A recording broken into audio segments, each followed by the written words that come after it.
আজকে যে বিষয়টা নিয়ে আলোচনা করব বিষয়টা হইল আপনার আওয়ামী লীগ বেশি ফেসিবাদী না বিএনপি বেশি ফেসিবাদী। গত 17 বছর আওয়ামী লীগরে সব পক্ষ থেকেও ফেসিবাদী হওয়া হয়েছে।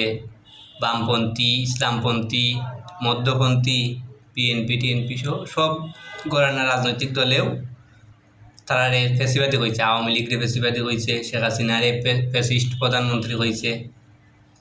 তো এখন প্রশ্ন হইল, ফ্যাসিস্ট কি তা একমাত্র আওয়ামী লীগও নি ই দেশ, নাকি আর কেউ আছে? বা শেখ হাসিনাও কি তা ফ্যাসিবাদের জননী নি? বিষয়টা বোঝার দরকার আছে। এই 90 দশকে যখন এরশাদর পতন ঘটে 90 সালও, তারপরে 1991 সালও ইলেকশনের মাধ্যমে ক্ষমতায় বিএনপি সরকার। পরে বিএনপি সরকার 5 বছর ক্ষমতার থাকে, কিন্তু 96 সালে আবার ইলেকশনের সময় খালেদা জিয়া ইয়া তত্ত্বাবধায়ক সরকার দিতে নাই, দলীয় সরকারের অধীনে নির্বাচন দিবা। এমনকি তারার কথা অটল আসলা ইলেকশন দিয়া দিছেন। দেওয়ার পরে তারা মানে 395টা না এই 295টা না হঠাৎ 96টার মতো তারাও পাস করছে। কেননা ওই ইলেকশনও জামায়াতও তার নির্বাচনে অংশ নিছে না, আওয়ামী লীগও নির্বাচনে অংশ নিছে না, আরও বিভিন্ন দল অংশ নিছে না, বয়কট করছে। বিএনপির লোকে যে দুই চারটা সুনুপুটি মার্কা রাজনৈতিক দল, ওই যে ব্যক্তি সর্বস্ব দল আছিল, তারা অংশ নিছে। তারা অংশ নিয়ে তো লাভ নাই, দুই আলি ভোটও পাইছে না। ফলে এটা নিয়ে খালেদা জিয়া আসলা হইল 15 দিনের মতো ক্ষমতাতে আসলা, সরকার গঠন কইরা। পরে আবার পদত্যাগ করছে আন্দোলনের মুখে। আওয়ামী লীগ সহ আরও বিভিন্ন রাজনৈতিক দল আন্দোলন করছে। পরে তত্ত্বাবধায়ক সরকারের মাধ্যমেও ইলেকশন দেওয়া তাইন করছে। পরে আইছে আবার আওয়ামী লীগ সরকার। আওয়ামী লীগ সরকার আইয়া 5 বছর তার ঠিকঠাক থাকছে, ভালো করুক মন্দ করুক, তারা 5 বছর থাকার পরে তত্ত্বাবধায়ক সরকারের মাধ্যমে সুষ্ঠুভাবে ক্ষমতা হস্তান্তর করছে। তত্ত্বাবধায়ক সরকারের ইলেকশন দিছে, আবার ফাঁস কইরা বিএনপি ক্ষমতাতে আইছে। তো বিএনপি ক্ষমতাতে ইয়া আবার ও বিতর্ক শুরু করছে যে তারা ইয়া দিত নাই, তত্ত্বাবধায়ক সরকাররা তো ক্ষমতা নিয়ে গড়িমসি, ক্ষমতা ছাড়া নিয়ে গড়িমসি টাল বাহানা কইরা। তারপর 111 ঘটার পরে তো পরে খুব একটা টালমাটাল অবস্থা। মাননীয় প্রধানমন্ত্রী তারেক জিয়ার দেশ ছাড়া লাগলো। খালেদা জিয়া পরে এই দেশও আসলা, রাজনীতি করলা, নানাভাবে একটা ইয়া হইলো। আওয়ামী লীগ ক্ষমতাতে আইলো 2009 সালও, বিএনপি বিরোধী দল আসিল। এভাবে হইল আপনার আওয়ামী লীগের উত্থান শুরু। তখন আওয়ামী লীগ আবার এই 2009 থাকি মোটামুটি কিছুদিন ভালো চলছে, কিন্তু যখন ইলেকশনের সময় আইছে আওয়ামী লীগ আবার শয়তানি শুরু করে দিছে। মানে এই যে শয়তানিটা শুরু করলো যে তত্ত্বাবধায়ক সরকার দিতাম নাই, আমরা নিজেরা ক্ষমতা থেকে ইলেকশন দিব, এই শয়তানিটা দিকানি কে দিছে? এই শয়তানিটা তো বিএনপি সরকারও কে দিছে। আর আওয়ামী লীগ ঔপতেও আটছে। আরেকটা দেখা গেল যে 14 সালের ইলেকশনও বিএনপি বয়কট করছে। আওয়ামী লীগ তার এই যে গৃহপালিত এই জাতীয় পার্টি সহ কিছু দল দিয়া ইলেকশন হইয়া, এমনকি তারা একটা মোটামুটি সংসদ একটা গঠন করে দিচ্ছে।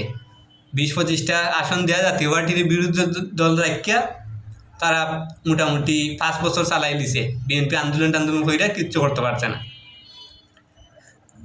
2018 সালে ইয়া আবার নানান আন্দোলনের মুখে আবার শেখ হাসিনা তো আর দিতে চায় না।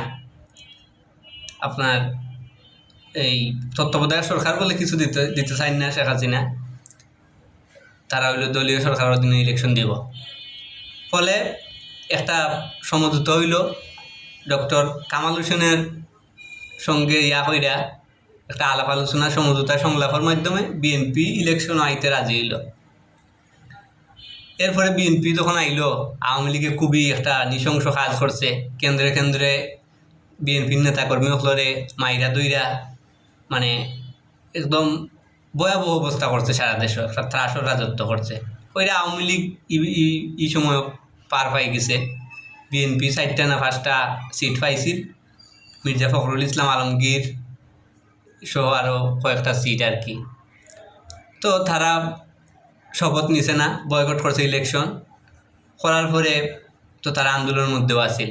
আওয়ামী লীগ আবার 5 বছর চালাইল উতা হইরা, কোনো আন্দোলন হইরা কোনো কিছুতে কামায় না। পরে 2024 সাল আবার বিএনপিরে তুইয়া ইলেকশনের সাহস করিল আওয়ামী লীগে, এবং ইলেকশন গায়াটাইয়া দামি প্রার্থী টার্থী দিয়া তারা মোটামুটি আবার সরকার গঠন করিল। সরকার গঠনের কিছুদিন পরে জুলাই আন্দোলনের মাধ্যমে আওয়ামী লীগের ক্ষমতা গেল। এইগুলো মোটামুটি এই স্বৈরাচার 90-এর স্বৈরাচারের সাথে বিদায়ের পরে মোটামুটি রাজনৈতিক অবস্থা। তখন এই যে একটা অবস্থা হইল, অনেক মানুষ মারা গেল, মানুষের নানা আকাঙ্ক্ষা তৈরি হইল, কিন্তু এই আকাঙ্ক্ষা কি আসলে বাস্তবায়ন হইব বা বালা কিছু হইব নি রাজনীতির? কিন্তু সেইরকম বালা কিছু হওয়ার ইঙ্গিত আসলে দেখা যান না। ইতিমধ্যে দেখা গেছে এই বিএনপি নির্বাচন কমিশনও তারা দলীয় লোক নিয়োগ দিলাইছে। এটা নিয়ে নিউজ হয়েছে, সমকাল তো বিভিন্ন পত্রিকায় নিউজ করছে। তারা বিরোধী দল জামাত সহ বিভিন্ন দল অভিযোগ করছে এটা নিয়ে। এছাড়া বিভিন্ন সুশীল সমাজ, বুদ্ধিজীবীরাও এটা নিয়ে অভিযোগ দিছে যে দলীয়করণ হয়েছে। তো এটা গেল একটা বিষয়। আর একটা বিষয় হইলো, দেখা গেল এই যে হবিগঞ্জ এনসিপির উপরে হামলা করছে বিএনপি ছাত্রদল যুবদলের লোকজন, কইরা একটা ফুয়ার 16 বছরের একটা কিশোরের চোখ কানা করে দিচ্ছে। আজকে বোধহয় অস্ত্রোপচার সম্পন্ন হয়েছে। তো দেখা গেল এই ছেলের মা বাবা কেউ আইছে না। অস্ত্রোপচার হইব মানে অপারেশন হইব, তো মা বাবা কেউ আইছে না, অভিভাবকর দস্তখতর ইয়াটা পাইছে না। পরেও যে ফুয়া চোখ গেছে, ও ফুয়ার নিজে দস্তখত দিছে, দিয়া হে অপারেশন করাইছে। করাইটরে আজকে মনে হয় এখন চোখ এক চোখ যে চোখ আক্রান্ত, এই চোখ দিয়ে দেখতে পারতো না, এরকম একটা খবর দেখলাম। তো এখানেও একটা প্রশ্ন আছে, এই যে তার একটা ছেলে, কিশোর একটা ছেলে আহত হইল, চোখটা একদম নষ্ট হইবার উপক্রম এবং এমনকি হয়ে গেছে।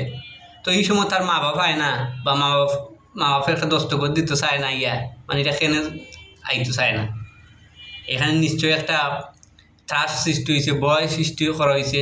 এই ভয়ের ফলে মা বাবা আইতে চায় না কেন, মানে স্থানীয়ভাবে হয়তো বিএনপির লোকজন চাপ টাপ দিছে, বা বিএনপির লোকজনের ভয়ে তারা আইতে চান নাই কেন। ফলে এই যে এই ভয় বা ভীতির যে একটা পরিস্থিতি, এটা তো শেখ হাসিনার আমল বা আওয়ামী লীগের সময় এটা দেখা গেছে। মানুষজন নানাভাবে ভীত সন্ত্রস্ত ছিল। তো এখন এই যে জুলাই আন্দোলনের পরে আবার যদি এই ধরনের পরিস্থিতি হয়, তাহলে আন্দোলনের লাভটা কিটা? আর একটা বিষয় হইল, কিছু লোক